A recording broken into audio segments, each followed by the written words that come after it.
What's going on, everyone? My name is Nicholas Merton here at DataDash, and today is March 19th of 2018. Well, folks, it's time for a daily update here on the DataDash channel, and today we have a very important daily update to cover. First and foremost, as always, we'll be spending some time looking at market valuations as well as doing some technical analysis on the market leaders. But outside of this, guys, we have two big important pieces of news. First and foremost, you don't need me to tell you this, markets have made a steady rebound in the cryptocurrency space. Many players going up 20, if not 30%. And this is a really, really good day, especially seeing as for the past 48 hours, it's been nothing but sell side action. So really good news in regards to price action. We'll be analyzing that as we go throughout the video and talking about where we might be heading forward. And along with that as well, it might be correlated to the positive headline that's been generated in the crypto space in regards to the G-20 summit, confirming no talks of cryptocurrency regulation during their meeting. So this is really positive short-term news, but also could show that banks are still underestimating the potential of cryptocurrencies. So let's go ahead and dive into it, guys. Let's not push off any longer and take a look at the stance on current markets and valuations.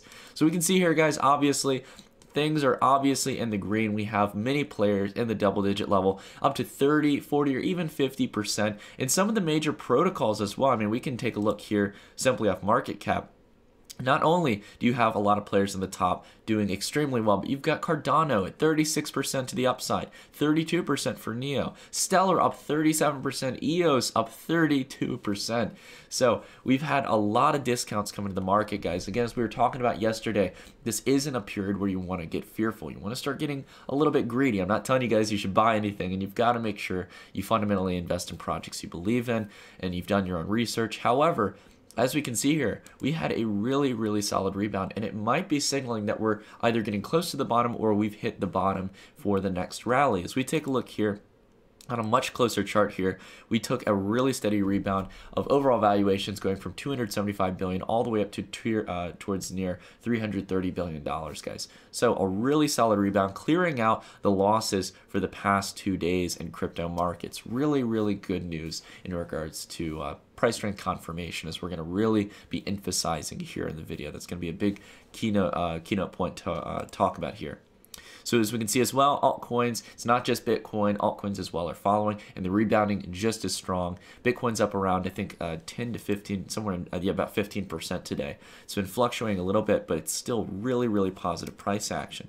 We can see as well, though, that as we approach what we were talking about yesterday, the market dominance of Bitcoin reaching 45%, we've seen a little bit of rejection at the area. Now, I'm not saying that we're topping out on Bitcoin here, guys, but I can tell you all this. I'm feeling much more confident in the idea of an altcoin rally coming soon. With some of the discounts that are being provided in this market, there is a lot of opportunity at stake for investors. So because of that, I think we're going to see the next altcoin cycle happen very, very soon. So we take a look at the overall chart. It looks like we've had a nice correction, and it looks as well as other coins are wanting to move higher.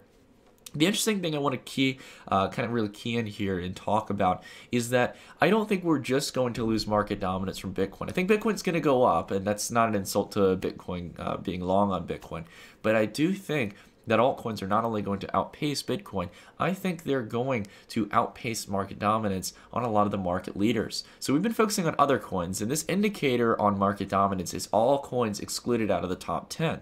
And then we have a lot of the major players, or not exactly all exactly the top 10, but most of the top 10 players. So for example, we have Ethereum, Bitcoin Cash, Litecoin, Ripple, Dash, Neem, Monero, IOTA, and Neo. Interestingly enough, I think that a lot of these categorical players such as Ethereum, Bitcoin Cash, Litecoin, and Ripple are going to lose some of their market dominance and foster that into a much wider range of other cryptocurrencies in the altcoin space. And I'll kind of share my reasoning for that as we go throughout the video. So not only is Bitcoin signaling good support here at $8,500, really signaling around $8,000, which is interesting to see it find support at. To be fair, I was thinking that if we continue to have the FUD case, we would move lower. But again, we'll have to see. The major thing I'm watching for Bitcoin here is to see if it gets above the 200-day. If it gets rejected there, this could mean that we could move down lower to 6,000. I think that's the main indicator we're going to be watching here. But outside of that, going towards my point I was talking about, if we take a look at some of these market leaders like Ethereum, we've seen what appears to be history repeating itself, a collapse through the support level at 68 million Satoshis. And along with that as well, a breakdown with some serious volume after comparative to the past few days, coming down below the 200-day moving average. So it might mean Ethereum has to move down closer towards its December lows before we see Ethereum make a solid rebound. And if that's the case, that means we have billions of dollars of valuation that need to be cut out of Ethereum. We take a look at, for example, XRP-BTC. I know many of you don't care about Ripple, but if we take a look at the historical price action here of Ripple, it's obviously clear that this might have a lot more room to go down if it's going to bring back relatively close towards December levels. And if that's the case, again, another player with billions of dollars of valuation that can move out either to Bitcoin or to altcoins. Same case as well for Bitcoin Cash. No TA needed here, guys. We've been watching this for a while. It broke down below the lower end of the wedge and is now getting rejected and looking like it wants to roll over below 11 million sats. So last but not least as well, I know many of you are avid Litecoin fans out there, but we seem to not be able to gain support on the 50-day moving average, and because of that, we're still way on the higher end of things, guys. Another player that could flush out valuations. Now, this isn't bad news, guys. This is, in fact, probably good news for those of you out there who have a very diversified altcoin position and are looking to possibly see some gains in the market, because this means that risk-taking is coming back into the market possibly over the next few weeks or next month or so. And I think it's time we start to look for positions in this market that are at discounts. Again, as I've gone through them before, Cardano coming down close to the 1300 Satoshi mark. Many of you might want to wait till that marking. I don't know, whatever you feel comfortable with. I think personally that's going to be a level to watch. Along with that as well, Icon signaling some strength a little bit above 2,000 Satoshis. And you just go down the list, guys. You have a ton of protocols here on CoinMarketCap that have provided really solid discounts. If you look down, a lot of good projects out there that could provide as good buying opportunities. Now, you guys have to assess that for yourself, find which ones you like. But if you know some fundamental players that maybe you already have positions on, and you see them at a really nice discount, you can do what's known as averaging down. You can average down on lower positions. And if it's for those longer term kind of bull runs and bear market cycles, if you're playing the market cycles over the course of a few months, then it's all right to average down in that sense, so long as you know you're getting into good projects and you assess the risk of possibly losing on this position still, okay? So that's what I'm generally watching for here, guys. I think more greed is going to come into this market. I think more risk-taking is coming in, especially as valuations have taken a nice correction over the past few months, all the way from around the upper $800 billion range to over $328 billion. I think this is a very, very good opportunity for those who want to start taking more risk in the market. So anyways, made my point clear, guys, but some really positive news here. The board chairman, Mark Carney from the Bank of England, has come out with a statement that during the G20 summit, that the initial assessment is that cryptocurrencies will not be a threat to global financial stability at this time. And because of that, there will be no talks of serious regulation. This is coming from the individual, Mark Carney, who actually came out and gave a speech back I think about a month ago, back in February or March, or I can't remember exactly when. I think it was late February, if I remember correctly, who came out and stated that he wanted to see more regulation in crypto markets. But bankers at these meetings, a lot of the central bankers and individuals from governmental bodies that are coming into this meeting at the G20 have decided that there is no need to talk about cryptocurrencies or regulation over crypto, because the market right now is so fractional comparative to the global scale of things. They still see it as something that is a minute issue, if anything.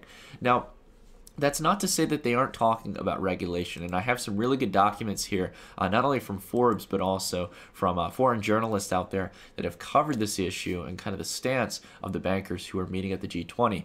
It's not a talk that they're not worried of things. For example, you obviously have heard this case scenario over and over again, using for illicit activities, using it for money laundering. They still are very concerned about these things, even though we've obviously seen JP Morgan and many other banks that they still love to use cash as their tool rather than cryptocurrencies on public blockchains.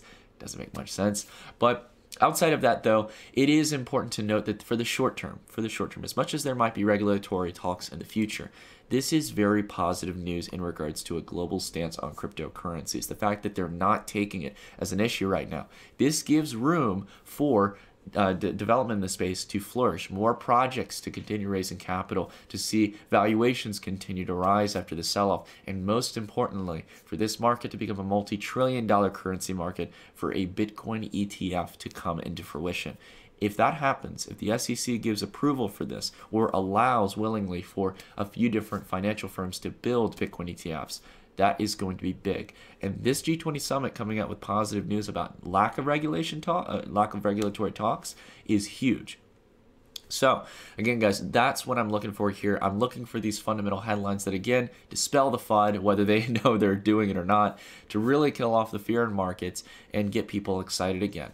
So until cryptocurrencies become a bigger issue, looks like we're not going to see talks in regards to the G20 summit cracking down on cryptocurrencies. It's really going to be dependent on what Carney has been saying, along with other bankers, that governments and respected nations start to establish regulation. Now, I believe there's much more connectivity between these countries. They understand one another's position and where they stand on their financial interests, and I'm assured that the banks have an influence on governmental policy. But as of now, so far, we're not seeing anything. Same as with the SEC. Same as with the South Korean government. In fact, we're seeing positive news across the board. So it's just a matter of patience, guys. I think we've got a lot of things positive coming. And if you guys want to read into any of this yourself, I'll leave all these 3 links down below in the description for the articles in regards to the G20 summit.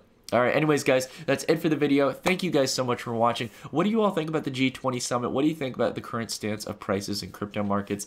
Love to hear what you all think down below in the comments. But until the next video, guys, thank you so much for watching, and I'll see you guys in the next one. Stay tuned.